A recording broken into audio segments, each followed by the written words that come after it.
think about Roman gladiators for a moment. Right. What image comes to mind? I bet it's the Colosseum, that massive amphitheater in Rome. Yeah, definitely. Chariots, maybe Russell Crowe. Yeah. It's iconic. It really is. But what if the real stories, the core of the gladiator phenomenon, actually happened somewhere else? Not just in Rome. Well, that's exactly what we're diving into today. We're going beyond Rome, beyond the Colosseum.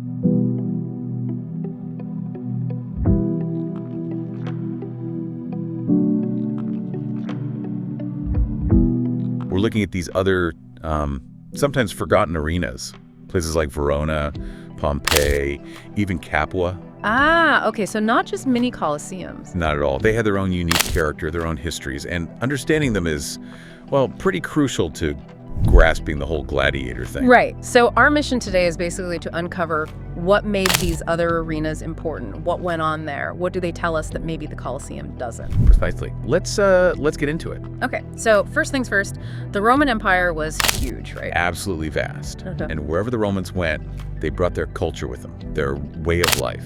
And amphitheaters were a big part of that package deal, weren't they? Like roads, aqueducts, arenas. Exactly. They weren't just entertainment venues. They were powerful symbols, tangible signs of Roman power, Roman civilization. So building an arena was like planting a flag almost. In a way, yes. And the games themselves, the gladiatorial combat that spread like wildfire, it became a key Roman cultural export, just like their art or architecture. Okay, so it was deeply ingrained in what it meant to be Roman, or at least part of the Roman world. Deeply. Which brings us to an interesting point about the Colosseum itself. Yeah. It's the most famous, no doubt. But it wasn't the first major arena. And maybe, just maybe, it's not always the best lens to view the entire world of gladiators through. Okay, intriguing. So where should we look first then? Let's start with Verona. Its arena is actually older than the Colosseum, considerably older. Really? Before the Flavian Amphitheater? Yep, built much earlier, using this beautiful local white and pink limestone. It really speaks to Verona's importance back then. You can almost picture it, can't you? Standing proud before the Colosseum was even thought of. I heard the atmosphere there was different too. Maybe more intense. Accounts do suggest that, possibly because it's, well, a bit smaller, more intimate maybe than the sheer scale of the Colosseum. The connection between the crowd and the action might have felt more direct. And stories came out of Verona, right? Not just endless fighting. There's a famous one about a gladiator. Ah, yes, the legend of Afer. He's a fascinating figure. Tell me about him. What happened? Well, Afer was a Gaul, probably captured and trained to fight, standard stuff. But the story goes that in one fight, he actually spared his defeated opponent. He showed mercy in the arena. Exactly. And what's really interesting is how the crowd reacted. Instead of demanding death, which you might expect, They cheered. they reportedly roared with approval. They admired his mercy. Wow, that completely flips the script on the bloodthirsty mob image, doesn't it? It certainly complicates it. Afer became this kind of local symbol, a symbol of mercy in an incredibly violent world. It suggests these regional arenas had their own microcultures, their own values perhaps. It wasn't just about death everywhere, all the time. That's a really powerful story. Okay, so from early Verona, let's head south to Pompeii. Ah, Pompeii, frozen in time. Its arena gives us a different kind of snapshot, doesn't it? Because of, well, Vesuvius. Absolutely. Pompeii's amphitheater is even older than Verona's, built almost a century before the Colosseum. And because the eruption preserved everything so suddenly, We had an incredible glimpse. an unparalleled one. We can see the structure, the graffiti, everything. And we know about some specific, rather dramatic events that happened there. You're talking about the riot, aren't you? The big one in 59 AD. That's the one. It wasn't a gladiator match gone wrong. It was basically a massive brawl Between who? between the locals, the Pompeians, and fans who'd come over from a rival town, New Syria. You got ugly scones, knives, fists, full-on chaos right there in the stands and spelling out. Goodness. That sounds less like sport and more like a gang war. Did the authorities step in? Oh, yes. News reached Rome, and the emperor wasn't pleased. He slapped a 10-year ban on all games in Pompeii. A decade-long ban. That's serious. It shows you how important these games were, but also how volatile they could be. They were tangled up in local rivalries, social status, civic pride. These arenas were real pressure cookers. So the eruption, terrible as it was, basically preserved the evidence of this chaos for us. It's a strange paradox, isn't it? Destruction preserving history.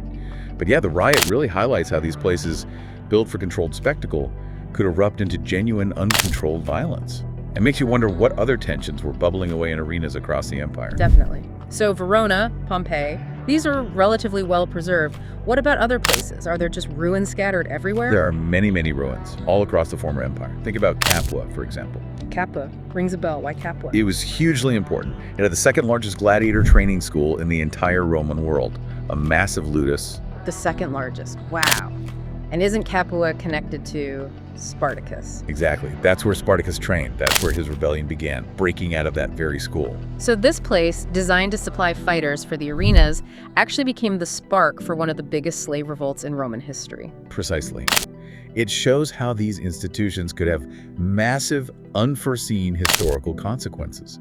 They weren't just sideshows. They were embedded in the core fabric of Roman society and its power structures, sometimes challenging them. That's incredible. And this wasn't just an Italian thing, right? These arenas popped up everywhere. All over.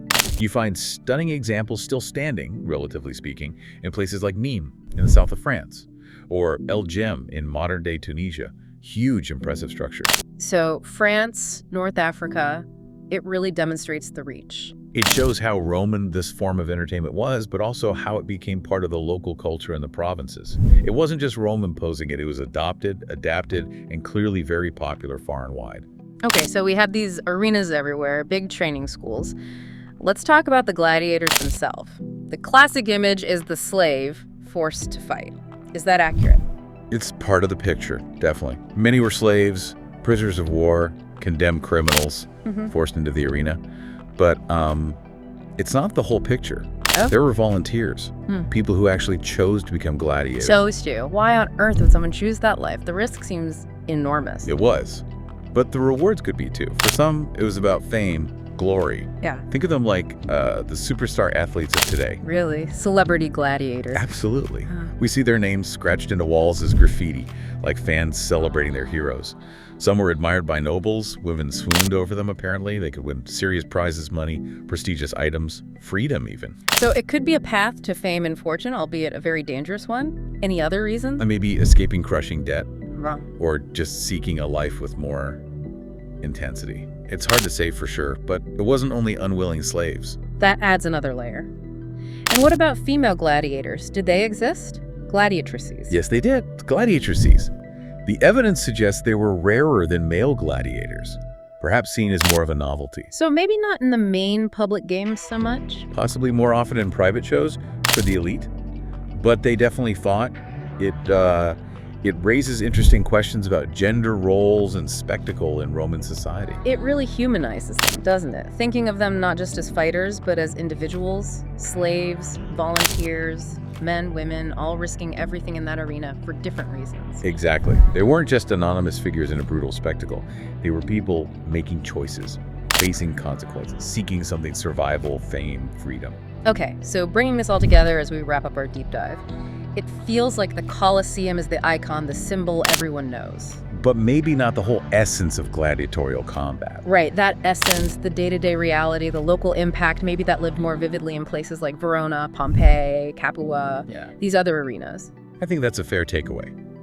These were the places where specific local legends were born, like Afer in Verona, where social tensions boiled over, like the Pompeii riot, where figures like Spartacus emerged. They were the real stages, in a way, where history wasn't just watched, but actively fought and made. You could certainly argue that. They reflected the diversity and the complexity of the Roman world far beyond the capital. It leaves you wondering, doesn't it? How did all those stories, all those local dramas playing out in arenas across the empire, how did they actually shape the bigger picture of Roman power, Roman entertainment? Maybe, in some ways, even more than the famous Colosseum itself. Definitely something to think about.